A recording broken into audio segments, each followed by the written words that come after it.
धनु राशि वाले बंधुओं, आप सभी का बहुत बहुत स्वागत है। हृदय से अभिनंदन, आभार। धनु राशि भिंड यूट्यूब चैनल में। तो धनु राशि वालों, जरा ध्यान से सुनिए। इस पूरे 2026 में यानी आने वाले नव वर्ष में यह एक इंसान आपके ग्रह नक्षत्रों के दोषों को समाप्त कर देगा, आपका भाग्योदय करवाएगा, आपका सबसे बड़ा साथ देगा, आपका हमदर्द और साथी बनकर उभरेगा। इस एक इंसान को आप पहचान लेना। बंधुओं, कई बार जीवन में ऐसा होता है, आपने ये महसूस किया होगा, देखा भी होगा कि कुछ लोग ऐसे होते हैं जिनसे मिलने के बाद यानी पहली दूसरी मुलाकात में ही मिलने के बाद आप उनको भूल नहीं पाते हैं। उनकी बातें, उनका सोचने का तरीका और उनकी कुछ ऐसी चीजें जिन्हें आप बता नहीं सकते हैं, लेकिन वे चीजें आपको बहुत अट्रैक्ट करती हैं, आप उनकी तरफ आकर्षित होते हैं। वो क्या है जो उनकी एक विशेष छवि आपके मन में बना देती है और फिर आप उसे भूल नहीं पाते, मिटा नहीं पाते हैं? वह असल में ऊर्जा क्षेत्र है, वह असल में वाइब्रेशंस हैं। याद रखना कि जब आप किसी से मिलते हैं तो आपको देखने में ऐसा लगता है कि जैसे आप किसी इंसान से मिल रहे हैं, लेकिन असल में आपकी आत्मा उस शरीर के अंदर बैठी हुई आत्मा की वाइब्रेशंस को, फ्रीक्वेंसी को पकड़ लेती है। इसीलिए आपने देखा होगा कि कई बार ऐसा होता है कि कुछ लोगों से एक बार मिलो तो बार बार मिलने का मन करता है, और कुछ लोगों से चाहे 10 बार मिल लो, हर बार मिलकर बुरा अनुभव ही होता है। चाहे भले ही उस इंसान ने आपके साथ कुछ भी बुरा ना किया हो सीधे तौर पर, तब भी उसकी बातें, उसके सोचने का तरीका कुछ भी अच्छा नहीं लगता है। कहने का मतलब यह है कि आपके अंदर बैठा हुआ जीव पहचान जाता है कि इस इंसान के साथ आपका पिछले जन्म का किस प्रकार का नाता है, अच्छा है, बुरा है। बुरा नाता है तो वह इंसान आपको अच्छा लग ही नहीं सकता, चाहे वह कुछ भी करे। और यदि अच्छा है तो समझो कि वह इंसान अपने आप आपको अच्छा लगेगा, अट्रैक्ट होंगे आप उसकी तरफ। तो आज का यह जो कार्यक्रम है, यह बहुत ही महत्वपूर्ण है। इस कार्यक्रम में हम आपको वो बातें बताने जा रहे हैं जिन्हें कोई बताएगा ही नहीं आपको, क्योंकि ये बातें साधनाओं के अनुभव से हासिल होती हैं, शास्त्रों के अध्ययनों से पता चलती हैं, और सबसे महत्वपूर्ण बात यह है कि हमारे खुद के अनुभवों से भी हमें ये बातें पता चली हैं। महामाई के द्वारा दिए गए ज्ञान और उनके संदेशों के माध्यम से ये बातें अब आप तक पहुंचने वाली हैं। तो सबसे महत्वपूर्ण विषय क्या है, आप ध्यान से समझिए। इस कार्यक्रम में हम आपको 3 विशेष बातें बताने वाले हैं। सबसे पहले हम आपको बताएंगे जो इस समय काल पर ग्रहों की स्थिति है, उसके आधार पर 5 बड़ी सटीक भविष्यवाणियां। केवल भविष्यवाणियां बताने से काम नहीं चलेगा, यह भी बताना पड़ेगा कि अगर कुछ निगेटिव है तो उसके प्रभाव को कैसे कम किया जाए, और यदि कुछ पॉजिटिव है तो उसके प्रभाव को कैसे और ज्यादा बढ़ाया जाए, ताकि जीवन में किसी प्रकार से संभावनाएं उत्पन्न हो, किसी प्रकार से सुख आए, किसी प्रकार से जीवन में नकारात्मकता है, दुख है, कष्ट है, वो कम होना शुरू हो जाए। तो ये बातें बताएंगे आपको, यानी कि सलाह भी देंगे, एडवाइस करेंगे भविष्यवाणियों के साथ साथ, ठीक है। दूसरा, आपको हम बताएंगे इस एक इंसान के विषय में जो 2026 में, जो कि सूर्य का समय है, सूर्य का वर्ष है, इस समय और काल में आपके जीवन में बहुत बड़े परिवर्तन लेकर आएगा। जी हाँ, कई बार ऐसा होता है कि जब किसी इंसान के ग्रह नक्षत्र कमजोर पड़ जाते हैं तो वो किसी ऐसे व्यक्ति के साथ जुड़ जाता है जिसके ग्रह नक्षत्र उच्च के होते हैं, और फिर उसकी कमजोरी और उसकी शक्ति मिलकर एक गजब का तालमेल बैठाती है, और आप देखेंगे कि पार्टनरशिप किसी ने कर ली और पार्टनरशिप करने के बाद दिन दूना रात चौगुना बिजनेस बढ़ गया। तो ये जैसे वैवाहिक बंधन होता है तो वह भी ग्रहों को मिलाने की एक प्रक्रिया ही है, तभी तो कुंडली मिलान किया जाता है, गुण दोष मिलाए जाते हैं। तो कहने का मतलब यह है कि इस इंसान के जो ग्रह योग हैं, जो ग्रह की स्थितियां हैं, वो आपके लिए बड़ी पावरफुल हो जाएंगी। इसको पहचान लेना, इसके विषय में कुछ संकेत बताएंगे, कुछ जरूरी जानकारी देंगे। कार्यक्रम के अंत में हम आपको बताएंगे 3 बड़े उपाय जो आपको इस समय और काल पर, जबकि आप नए वर्ष की दहलीज पर खड़े हैं, पुराना वर्ष जा रहा है, नया वर्ष आ रहा है, ये जो समय और काल होता है ये बड़ा ही महत्वपूर्ण होता है। इस समय और काल में यदि आप कुछ छोटे छोटे भी कार्य करें, जो हम आपको बताएंगे, जो शास्त्र विदित हैं, जो ज्योतिष कहता है इन कार्यों को करना चाहिए, तो समय परिवर्तन का आपको सीधा लाभ मिलेगा। और वैसे भी हमने आपके वार्षिक राशिफल वाले कार्यक्रम में कह दिया था कि मकर संक्रांति के बाद आपके जीवन में बड़े ही पॉजिटिव रिजल्ट आएंगे, कुछ अच्छी घटना घटित होंगी। तो अगर आप इन उपायों को करेंगे तभी तो होगा ये, वरना तो आपकी जन्मपत्री की स्थितियां तो नहीं बदलने वाली हैं। बाहरी ग्रह स्थितियां, गोचर की स्थितियां बदलती रहें, लेकिन अंदर से आपका जब सॉफ्टवेयर ही खराब है तो बाहर से कितना ही आप अपने वो हार्डवेयर को चमकाते रहिए, कुछ होने वाला नहीं। तो कहने का मतलब यह है कि अपने प्रारब्ध को काटना पड़ेगा उपायों के माध्यम से। तो ये 3 उपाय हैं जिनको आप समझ लेना, जान लेना बहुत महत्वपूर्ण है। ये कोई भी आपको इस तरह से नहीं समझाएगा जैसे हम आपको बता रहे हैं, ठीक है। आपको बस पूरे धैर्य के साथ कार्यक्रम को अंत तक देखना है। महामाई की कृपा है, उनका आशीर्वाद है, उनके संदेश है, जो आपको समझना है समझ लीजिए, लेकिन ये कार्यक्रम आपके लिए बना है, आपके जीवन को बदलने का दम रखता है। उम्मीद करते हैं सारी बात आप समझ रहे हैं, हमारी मेहनत को सफल बनाएंगे, कार्यक्रम में रुकेंगे अंत तक, ठीक है। चलिए शुरू करते हैं कार्यक्रम को। महामाई को याद करते हुए कमेंट बॉक्स में पूरे भक्ति भाव के साथ लिख डालिए, अपने दिल के सारे दुख महामाई को सुना डालिए और कमेंट बॉक्स में लिखिए, जय मां भद्रकाली कृपा करो। महामाई निश्चित तौर पर आपके ऊपर कृपा करेंगी। यदि आप पहली बार इस कार्यक्रम में आए हैं तो आपका सौभाग्य खींच कर लाया है, और यदि आप रेगुलर कार्यक्रम देखते हैं हमारे, तो आपको पता है कि हमारा कार्यक्रम महामाई की भक्ति से ओतप्रोत होता है, और हम आपको जबरदस्ती महामाई की शरण में लेकर आएंगे, महामाई के चरणों में लाकर बिठा देंगे। महामाई आपको गोद में उठा लेंगी। ना केवल आपका ये जन्म, बल्कि जन्म जन्मांतर की यात्रा शुभ यात्रा में परिवर्तित हो जाएगी, क्योंकि महामाई का साथ आपको मिल जाएगा। यही हमारा उद्देश्य है, ठीक है। तो चलिए, यदि भाव और गहरा है तो ये भी लिख डालिए कि मैं भी माई के परिवार का हिस्सा हूं।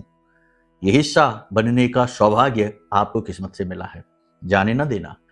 चलिए अपने मूल विषय को शुरू करते हैं। बात करते हैं 5 बड़ी सटीक भविष्यवाणियों की, जो आपके जीवन, आपके दिल, आपके व्यक्तिगत जीवन से जुड़ी हुई हैं, ठीक है। जय माई की। बंधुओं, ज्योतिष और तंत्र विद्या के क्षेत्र में आचार्य अमित एक जाना माना नाम है।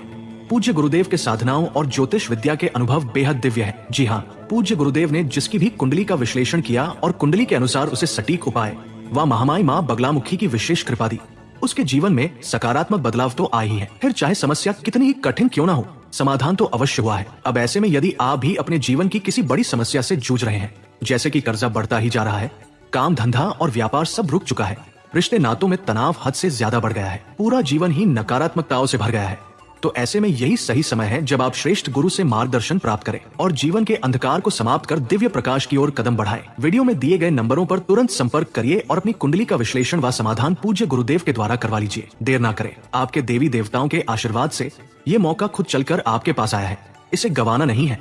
अभी फोन करें और गुरुदेव से मार्गदर्शन प्राप्त करें। महामाई आपका कल्याण करें। धन्यवाद।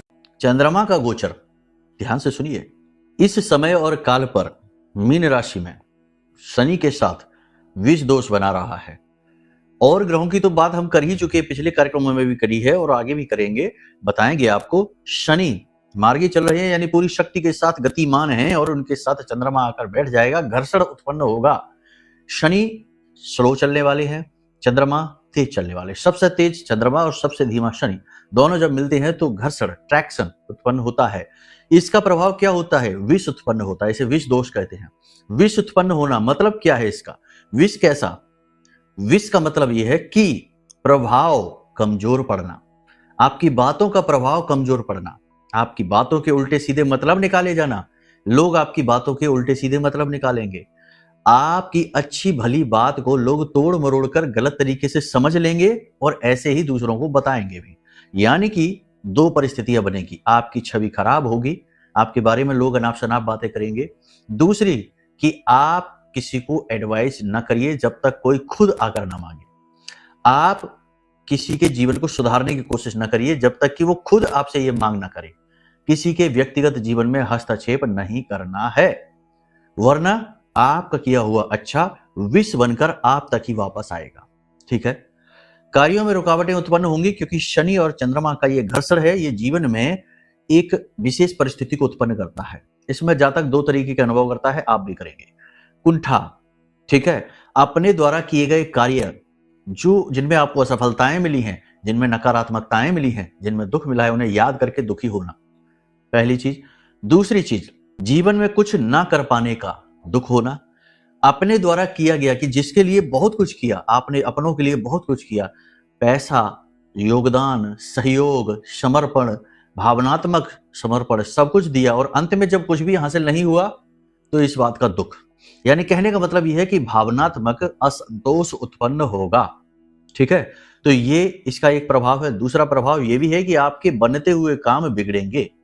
जहां से उम्मीदें लगा रखी हैं वहां से उम्मीद टूटेगी। जहां से आपको लगता है कि काम होने वाला है, काम होते होते रुक जाएगा। यानी विष उत्पन्न होगा। तो क्या करें ऐसे में? देखो, सबसे अच्छा है इस समय और काल पे आपको एक उपाय बता देते हैं, ये आप कर लो, एक बार ही कर लो। तो ये जो कुछ समय का बना है, यानी कि लगभग 2.25 दिन का, 2.5 दिन के आसपास का ये योग बना है, ये टल जाएगा। क्या करना है, ध्यान से सुनो। एक काला कपड़ा लेना है और 8 मुट्ठी उड़द की दाल लेनी है, शनि को समर्पित है ये, ठीक है। पोटली बना लीजिए और इसे अपने सिर के ऊपर से उल्टा एंटी क्लॉकवाइज 8 बार उसार लीजिए। अब आपने इस पोटली को ले जाकर किसी मंदिर में दान कर देना है, ठीक है। किसी मंदिर को दान कर दो या किसी भिखारी को जाकर दान कर दो, किसी अपाहिज को जाकर दान कर दो, किसी को भी देखो जाकर दे दो। अब ये कोई टोटका नहीं है, डरने की जरूरत नहीं है, ये सिर्फ ग्रह की निगेटिविटी को कम करने का एक तरीका है। इससे जो विष बनेगा चंद्रमा और शनि का, वह कमजोर पड़ जाएगा, ठीक है। इसके नेगेटिव इफेक्ट जो है ना वो कम हो जाएंगे। तो इस उपाय को आप कर लीजिए। दूसरा कि अपने गुरु मंगल को प्रबल करिए, नेगेटिविटी को दूर करिए। गुरु मंगल को प्रबल यानी कि गाय को हरी घास खिला दीजिए, रोटी खिला दीजिए। रोटी खिलाते समय रोटी पर थोड़ी सी हल्दी लगा देना और गाय का जो कुबड़ होता है उस कुबड़ पर हाथ फिरा देना। इससे आपका गुरु और आपका मंगल दोनों ही प्रबल हो जाएंगे, बुध भी प्रबल हो जाएगा। गाय के अंदर तो सभी देवी देवताओं का, सभी ग्रहों का वास माना जाता है, मूल तौर पर गुरु का, ठीक है। तो आप ये उपाय कर लीजिए, ये 2 काम आप कर लेंगे, इस समय और काल पर जो रुकावटें हमने बताई हैं वो दूर हो जाएंगी। अब ध्यान से सुनो विशेष बातें। सबसे बड़ी चीज, व्यापार मंदा रहेगा, वैसा नहीं चलेगा जैसा आप सोचेंगे, चलेगा अच्छा, लेकिन जैसा आप सोच रही हैं आपकी उम्मीदों से कम रहेगा। टेंशन में नहीं आना है, घबराना नहीं है, चीजें धीरे धीरे परिवर्तित होंगी, आपके मनोअनुकूल हो जाएंगी। कुछ उपाय क्रियाएं कर लेना, अभी हम आपको बताने जा रहे हैं अंत में, तो उन्हें आप सुन लेना ध्यान से और कर लेना, ठीक है। चीजें अनुकूल हो जाएंगी। दूसरा, किसी प्रकार की चोट लग सकती है, कमर के निचले हिस्से में चोट लग सकती है, फिसल सकते हो, गिर सकते हो, खास तौर से दाहिने, शरीर के दाहिने भाग में, ठीक है, चोट लग सकती है। शरीर के किसी विशेष जॉइंट में, जोड़ में दर्द रह सकता है लगातार, कोई पुरानी एलर्जी उभर सकती है, ये समय है। कफ से जुड़े हुए रोग परेशान करेंगे, छाती में, गले में इन्फेक्शन होगा, बोलने में तकलीफ हो सकती है और सिर के बीचों बीच यानी इस हिस्से में दर्द रह सकता है, ठीक है। ये सारी तकलीफें आपको हो सकती हैं। तो थोड़ा सा आपको क्या करना है, खान पान का ध्यान दीजिए, ठीक है। प्राणायाम करिए, सुबह सुबह समय से सोकर जागिए, ठीक है। अनुशासन के नियमों का पालन करिए, सुबह सुबह समय से सो के जागिए, प्राणायाम करिए, अनुलोम विलोम करिए, बहुत आवश्यक है। अगर आपने 10 से 15 गहरी सांसें ली और अंदर होल्ड किया और उसके बाद धीरे से उसे रिलीज किया, और जब आप सांसों को रिलीज करें तो उस समय अपने मन में यह भाव लेकर आइए कि आपकी जो निगेटिविटी है, आपके जो दुख है, जो आपके ऊपर किया गया तंत्र मंत्र है, टोना टोटका है, ये सब आपकी श्वासों के माध्यम से बाहर निकल रहा है और वातावरण में विलीन हुआ जा रहा है। इस प्रकार से आप करिए।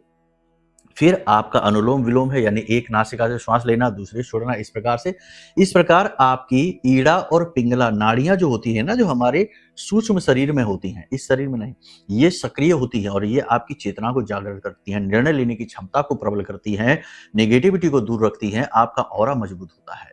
तो आप ये क्रियाएं जरूर करिए, इससे आप रोगों से भी बचेंगे।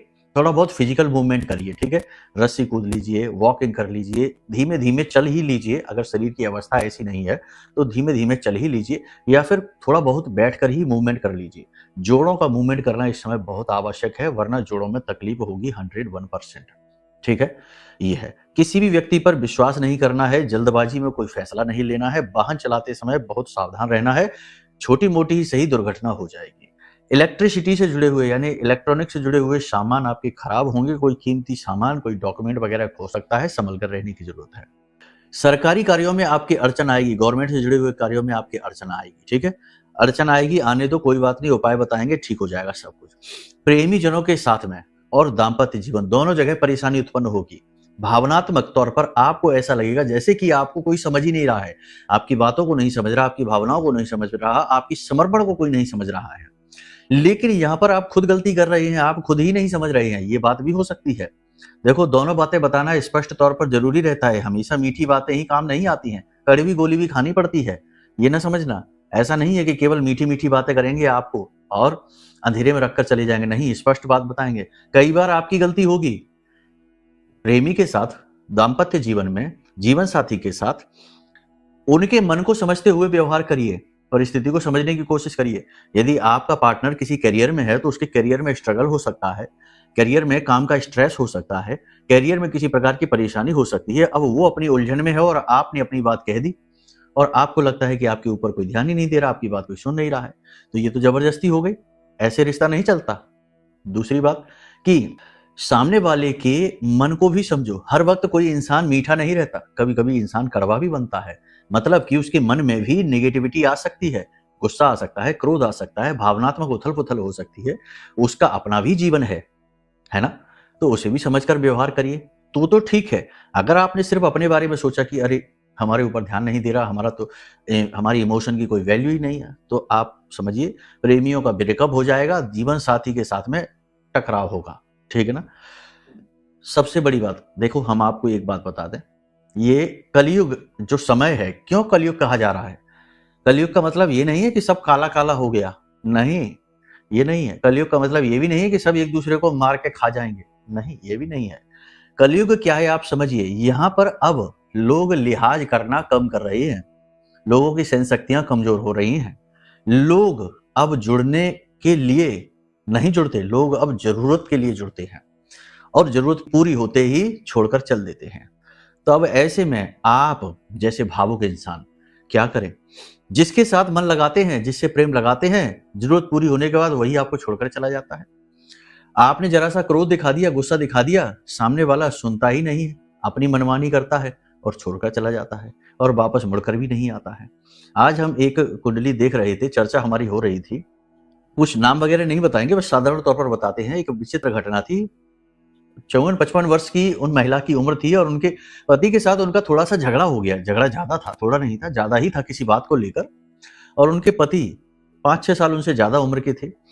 उनके पति उनको छोड़कर चले गए। ये बात 2 महीने पुरानी है और 2 महीने से उनके पति उनके पास नहीं आए हैं। उन महिला के पास कमाने का कोई जरिया नहीं है, वो अपने पति के भरोसे हैं, लेकिन अब बेचारी इससे उससे पैसे मांगकर अपना खर्चा चला रही हैं और उम्मीद कर रही हैं कि उनके पति वापस आए, लेकिन पति जो है वो अपनी जिद पर अड़े हुए हैं, वापस नहीं आ रहे। सोचो उम्र अवस्था क्या है, इस उम्र अवस्था पर आकर कैसा हट, कैसा जिद, कैसा जोश दिखा रहे हैं। जबकि इस समय और काल पर ही पति पत्नी एक दूसरे के सहारे होते हैं, एक गाड़ी के 2 पहिए कहे जाते हैं, लेकिन यहाँ पर तो एक पहिया अलग भाग रहा, एक पहिया अलग भाग रहा, एक दूसरे की सुनना नहीं चाहते। कहने का मतलब ये, हम आपको ये बातें इसलिए बता रहे हैं कि देखो कभी कभी झुकना पड़ता है, कभी कभी ठहरना पड़ता है और कभी कभी सुनना पड़ता है, तो वो कर लो। रिश्तों को आपको ही बचाना पड़ेगा। सामने वाले अब लिहाज नहीं करते, छोड़कर चल देते हैं और किसी नए को पकड़ लेते हैं। यही कलयुग है और कोई कलयुग नहीं है। सब कुछ वैसा ही है, सूर्य वैसा ही है जैसा सतयुग द्वापर त्रेता में था, चंद्रमा वैसा ही है, सभी कुछ वैसा ही है, पर्वत पहाड़ नदियां सब वैसी ही हैं, ऋतुएं भी वैसी ही हैं। केवल बस बदला है तो इंसान का मन। अब इंसान एक दूसरे पर प्रेम के लिए निर्भर नहीं है, जरूरतों के लिए निर्भर है। और आपने कुछ कह दिया, मन को ठेस लग गई, छोड़ के चल देता है, किसी और को पकड़ लेता है। ये कलयुग है। अब लिहाज नहीं है, अब प्रेम नहीं है, अब वासनाएं हैं, जरूरतें हैं, केवल आवश्यकताएं हैं। आप भावुक हैं, आपकी कमजोरी है, आपकी गलती है ना? ये कलयुग है। तो आपको ये चीज समझनी होगी। कभी कभी थोड़ा सा स्मार्ट बनना होगा, चतुर बनना होगा, चालाक बनना होगा। आपकी जरूरत है कोई रिश्ता, उस रिश्ते को निभाने के लिए आपको झुकना पड़ेगा। ये संदेश है, इस संदेश को गंभीरता से लेना। जिसको समझ में आ गई हो उसको तो ठीक है, जिसको नहीं समझ में आई हो तो कोई बात नहीं है। महामाई आपको समझाएंगे, जीवन की ठोकरें और तकलीफें समझाएंगे। हमारा काम है सत्य को बताना, तो वो हम आपको बता रहे हैं। अब 2-3 बातें हैं जिन पर आप ध्यान से समझिए, ठीक है? पहली चीज ये है कि अपने स्वास्थ्य, अपनी सेहत का ख्याल रखना है, बहुत ज्यादा जरूरी है। इस समय पर स्वास्थ्य सेहत खराब होगी, पुराने रोग उभर कर आएंगे, तकलीफें होंगी, समस्याएं बता दी हमने आपको, स्वास्थ्य से जुड़ी हुई समस्याएं होंगी। दूसरा, किसी प्रकार का आपके साथ धोखा हो सकता है, किसी प्रकार की आपके साथ ठगी हो सकती है। अगर आपने भावनात्मक होकर निर्णय लिया, जानबूझकर मक्खी को निगल लिया, अवरोध नहीं किया। अब देखो ये विरोधाभासी बातें होगी। अभी हम कह रहे थे थोड़ा सा, देखो चीजों को समझना तो सीखो, संतुलन बनाना सीखो। कहां से आपकी बर्बादी शुरू हो रही है? ऐसा नहीं कि अगर झुक गए तो इतना झुक गए कि कोई कुछ भी कर ले, नहीं। जल्दबाजी में निर्णय नहीं लेना है, किसी अनजान और नए मिले व्यक्ति पर तुरंत भरोसा नहीं कर लेना है, जल्दी से प्रभावित नहीं हो जाना है, पैसे के मामले में अलर्ट रहना है। ये सबसे बड़ी बात है। किसी प्रकार का धोखा या फ्रॉड हो सकता है, ठीक है? तीसरा, आपका बना बनाया काम खराब हो सकता है। आप जिसके लिए पूरी तरीके से कॉन्फिडेंट थे, वो योजना आपकी असफल हो सकती है। तो थोड़ा इसके लिए आप ज्यादा बेहतर तरीके से तैयारी करते हुए चलें। ठीक है। जो लोग विदेश से काम करते हैं, एक्सपोर्ट इंपोर्ट का काम करते हैं, काम तो ठीक ठाक चलेगा लेकिन रुकावटें बहुत आएंगी, पेपर वर्क बहुत होगा, आपकी योजनाएं असफल होती सी आपको दिखाई देंगी, ये आपकी सिरदर्दी का कारण बनेगा। व्यापार से जुड़े हुए लोग जो है ना वो कंपटीशन से परेशान हो गए, कॉम्पिटिटर्स आपके बारे में उल्टी सीधी बातें भी फैलाएंगे। नौकरी जो लोग कर रहे हैं वो लोग नौकरी में मेहनत खूब करेंगे लेकिन कहीं ना कहीं उनको ऐसा लगेगा कि उनकी मेहनत और उनके समर्पण और उनकी योग्यता का उनको कोई लाभ नहीं मिल रहा है, यानी लोग उन्हें समझ नहीं पाएंगे, उनकी काम की तारीफ नहीं होगी। उल्टा काम का क्रेडिट, काम आपकी मेहनत का फल प्रतिफल कोई और ही लूट ले जाएगा। जो लोग नौकरी बदलना चाहते हैं अभी रुक जाइए, फिलहाल 3 से 4 दिन 5 दिन नौकरी बदलने के बारे में ना सोचिए और गहराई से निर्णय करिए, जल्दबाजी में निर्णय नहीं लेना है। ठीक है। किसी व्यापार की शुरुआत करना चाहते हैं, कोई मुहूर्त करना चाहते हैं, प्रॉपर्टी लेना चाहते हैं, वाहन लेना चाहते हैं तो अभी रुक जाइए, 3 से 4 दिन का समय अच्छा नहीं है, इसके बाद आप ले सकते हैं। हम तो रोज कार्यक्रम बना रहे हैं, रोज आपको बता रहे हैं, बता देंगे कि कब लेना है। ठीक है। कोई भी बड़ी बिजनेस डील, कोई भी बड़ी डील करने जा रहे हैं तो थोड़ा सा संभल कर जाना, कर लीजिए। अगर बात पहले से चल रही है तो कर लीजिए, कोई समस्या नहीं है, लेकिन फिर अपने इष्ट, अपने आराध्य से अनुमति लेने के बाद। अब यहाँ पर इष्ट की बात आ गई तो बहुत से लोग कहते हैं किसी की राशि कुछ है तो उस राशि के जो इष्ट हैं उसके आधार पर बता देते हैं कि ये आपके इष्ट हैं। नहीं, ये बिल्कुल गलत है। कुंडली आपकी खुद कहती है कि आपके इष्ट कौन है। इष्ट का मतलब है जिनकी आपने पूजा पाठ साधना पिछले जन्म में की है। और ऐसे ही हम एक कुंडली कर रहे थे, श्रीमान जी से बात कर रहे थे तो उनको किसी ने उनके इष्ट गणपति बता दिए, लेकिन जब हमने उनकी कुंडली देखी तो उनके इष्ट गणपति नहीं थे, भगवान श्री कृष्ण निकले। और उनका खुद का भी भगवान श्री कृष्ण के प्रति रुझान बहुत ज्यादा है। वो कहते थे कि जब भी हम भगवान श्री कृष्ण के भजन सुनते हैं तो हमारी आंखों से आंसू चलने लगते हैं। लेकिन किसी और एस्ट्रोलॉजर ने उनको बता दिए कि गणपति आपके इष्ट हैं। कैसे कोई कर लेगा गणपति की पूजा जब उनके प्रति रुझान ही नहीं? पूजा तो सब करेंगे परंतु वो भाव नहीं उत्पन्न होता है ना, जिससे पिछले जन्म में आप जुड़े रहे उससे ही इस जन्म में भी आप जुड़ेंगे। तो कहने का मतलब ये है कि कुंडली दिखा लो, ये समय और काल है। समस्याओं का समाधान कुंडली में छिपा है। कुंडली आपका रोड मैप है। इस जन्म में आप कहां कहां कैसे कैसे चलेंगे, कहां कहां फंसेंगे, क्या क्या दुख मिलेंगे, कब कौन सा सुख मिलेगा, सारी चीजें आपकी कुंडली में दी गई हैं। समय बदल रहा है, इस समय पर निर्णय लीजिए, जल्दी से जल्दी कुंडली दिखाइए। नंबर वीडियो में है, फोन कर लीजिए। कुंडली में जो भी पाप ग्रह योग हैं, जो भी शुभ योग हैं, सब आपको हम बताएंगे। उसके बाद में हम आपको उपाय भी देंगे जो कुंडली के अनुसार होंगे, आपके उपाय होंगे। ठीक है। और सबसे बड़ी बात कि आपके इष्ट देव बता देंगे। इष्ट देव की पूजा बहुत ज्यादा फलित होती है, बहुत ज्यादा सुखदायी होती है, तो वो आपको बता देंगे। इसी के साथ साथ इस पूरे वर्ष 2026 में किसी भी प्रकार की निगेटिविटी, चाहे आपकी कुंडली के पाप ग्रह योग हो, चाहे किसी ने कोई तंत्र मंत्र करा दिया या पल पल पे नजर लग जाती है, रोना टोटका हो जाता है, किसी भी प्रकार का कोई भी दोष हो, निगेटिविटी हो, उससे मुक्त होने का मार्ग यह महारक्षा कवच है। ब्रह्मास्त्र विद्या मां बगलामुखी का महारक्षा कवच माई के सबसे शक्तिशाली मंत्र से जागृत है, अभिमंत्रित है।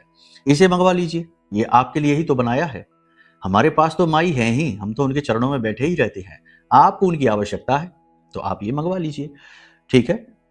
तो कहने का मतलब ये है कि नव वर्ष पर आपके दो सबसे बड़े फैसले जो आपको बदलेंगे, जीवन को बदलेंगे, वो है कि कुंडली का आकलन कराइए, दूसरा महारक्षा कवच मंगा लीजिए, आपका उद्धार हो जाएगा 101%। ठीक है। हजारों लोगों का, सैकड़ों लोगों का हुआ है, आपका भी होगा, क्यों नहीं होगा। यहां तक सारी बातें आपने समझ ली हैं। अब समझो कौन है वह व्यक्ति। तो देखो ध्यान से सुनो। जैसे जिस व्यक्ति का जन्मांक होता है ना, जैसे मूलांक कहते हैं, जिस भी व्यक्ति का मूलांक 1 है, 9 है, 3 है, ऐसे व्यक्ति आपके जीवन के लिए, आने वाले वर्ष के लिए बहुत भाग्यशाली होने जा रहे हैं। ठीक है। इन्हें ध्यान से समझ लेना। 1, 3, 9 कोई भी व्यक्ति जब आपके जीवन में आता है तो आप उसका मूलांक जानने की कोशिश करिए। मूलांक का मतलब होता है जैसे किसी का जन्म यदि 10 तारीख को हुआ है तो 1 और 0 को मिला देंगे, 1 उसका मूलांक हो गया। ठीक है। तो इस प्रकार से आप मिलाकर चलिए। किसी का जन्म 21 तारीख को हुआ तो 2 और 1 को मिला दिया तो उसका मूलांक 3 हुआ। तो 1, 3 और 9 ये 3 मूलांक वाले व्यक्ति आपके लिए भाग्यशाली होने वाले हैं। इनकी वाइब्रेशंस आपसे मैच करेंगी और इनके ग्रह नक्षत्र आपको शुभ फल देने वाले हैं। बाकी विस्तार से, विस्तृत तौर पर तो तभी जान पाएंगे ना जब आपकी कुंडली हमें देखने को मिलेगी। कुंडली क्या कहती है उसके आधार पर ज्यादा बेहतर निर्णय होगा। फिलहाल सामान्य निर्णय यही है कि आप ये 3 मूलांक वाले जो लोग हैं इनसे नजदीक रहना, ये आपको बहुत लाभ पहुंचाएंगे। और आप अपने आसपास नजर दौड़ा कर देखना, आपको खुद ही पता चलेगा। ठीक है। तो ये तो बात हो गई कि कौन है वो व्यक्ति जो आपका भाग्य बदलेगा इस 2026 में। अब बात कर लेते हैं उपाय की।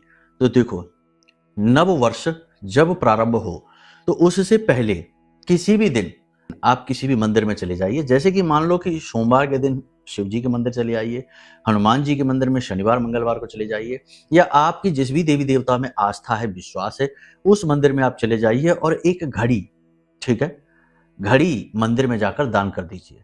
घड़ी चालू होनी चाहिए, बंद नहीं होनी चाहिए, और नई होनी चाहिए। आप उसे घर नहीं ले जाएंगे, सीधे बाजार से खरीद कर लाकर मंदिर में जाकर दान कर देंगे। ये मंदिर में किया हुआ घड़ी का दान आपके समय को परिवर्तित कर देगा। और कोशिश ये करना कि मंदिर में जिसमें भी आप दान करें, कोई फर्क नहीं पड़ता, छोटा मंदिर है, बड़ा मंदिर है, नजदीक का मंदिर है, दूर का मंदिर है, वो घड़ी दीवार पर लगनी चाहिए और उसे देखना चाहिए लोगों को, और वो चलना चाहिए। ऐसा नहीं कि ले जाकर कहीं कोने में पटक दी, ऐसे काम नहीं चलेगा, घड़ी लगनी चाहिए, ठीक है। इस एक उपाय को आप कर लीजिए। दूसरा उपाय सबसे शक्तिशाली हमने आपको इस समय और काल का बता दिया है। नव वर्ष का आपको हम बता देते हैं कि नारियल लीजिए, नारियल को ऊपर से काट लीजिए। ऊपर जो सख्त खोल होता है उसकी बात नहीं करें, अंदर वाला जो होता है ना, उस नारियल के ऊपर को काट लीजिए और उसके अंदर भुना हुआ आटा और चीनी यानी शक्कर मिलाकर पंजीरी बना लीजिए, इसे पंजीरी कहते हैं। पूरा ऊपर तक भर लीजिए और उसके बाद उसके ढक्कन को बंद कर लीजिए और इसे अपने पूरे घर में घुमाइए। घर के सभी लोगों से स्पर्श कराते चलिए। ये उपाय आप सोमवार, शनिवार, मंगलवार, बुधवार इन दिनों पर करें, इसके अलावा नहीं। तो आप इसे लेकर पूरे घर में घुमाइए, हर कोने में घुमाइए और घर के सभी लोगों से कहिए कि इसे बस स्पर्श कर लें। और इस नारियल को ले जाकर आप किसी वीरान स्थान में किसी पीपल के या बरगद के वृक्ष के नीचे छोटा सा एक गड्ढा खोदें और उसमें इसे दबा दें। पूरा नहीं दबाना, इतना दबाएं कि ये थोड़ा सा बाहर निकला रहे और इसके ऊपर का जो ढक्कन आपने काटा था उसे हटा दें। अब इससे ये होगा कि उसे चींटियां खाना शुरू करेंगे, कीड़े खाना शुरू करेंगे। जो आत्मा आपके अंदर है वही आत्मा चींटियों के अंदर है, वही कीड़ों के अंदर है। आत्मा अलग नहीं होती, शरीर अलग होते हैं, चेतनाएं अलग होती हैं। तो जो वो कीट पतंगे हैं, जो वो चींटियां हैं, उसे खाएंगी तो उनकी आत्मा तृप्त होगी और उसका आशीर्वाद आपको मिलेगा। पूरा वर्ष आपका बेहतरीन चला जाएगा। आप इस उपाय को कर लेना। ये 2 उपाय आपका जीवन बदल देंगे। तीसरा उपाय हम आपको हर बार बताते फिर बता रहे हैं कि सूर्य देवता को अर्घ देना प्रारंभ करिए, आपका उद्धार हो जाएगा। ज्यादा नहीं तो केवल रविवार के दिन तो करिए ही, जो सूर्य देवता का ही दिन होता है, ठीक है। तो चलिए, यहां तक सारी बात आपने समझ ली है। अब इन चीजों को जीवन में उतारिए। जैसा हमने आपको गाइड किया है बिल्कुल वैसे ही चलिए। आपको उन्नति बहुत जल्दी मिलेगी और आप दुनिया को देखने का नजरिया बदल पाएंगे। नजरिया बदलेंगे तभी आपका खुद का जीवन भी बदलेगा, संसार बदलेगा, ठीक है। तो चलिए बंधु, आज के कार्यक्रम को यही विराम देते हैं। अब यदि मन में कोई प्रश्न उठता है, जैसे कुंडली आकलन कराना है, महारक्षा कवच मंगाना है, मच्छ मणि मंगवानी है, या कुछ भी अन्य प्रकार की जानकारी चाहिए, तो आपको नंबर वीडियो में दिया गया है, इन पर फोन कर लीजिए। सारी बातें आपको बता दी जाएंगी। महामाई ने हमें यहाँ इसीलिए बिठाया है कि आपको कहीं ना कहीं से गाइड कर सके। यही हमारा काम है और यही महामाई का आदेश है। तो चलिए प्रेम से बोलिए, जय माई की, जय मां बगलामुखी। हमारे प्रिय और परम पूज्य आचार्य जी ने अपनी साधनाओं के अनुभवों पर आधारित शक्तिशाली उपाय और क्रियाओं के माध्यम से हजारों लोगों के जीवन को पूरी तरह से बदला है। आचार्य जी के द्वारा बताया गया हर एक उपाय इतना सटीक और कारगर होता है कि जो भी इसे पूरे भाव के साथ कर लेता है उसे साक्षात महामाई की कृपा और आशीर्वाद प्राप्त हो जाती है। इसलिए निसंकोच इन उपायों को पूरे भाव के साथ करिए, आपका कल्याण होगा। जय माई की।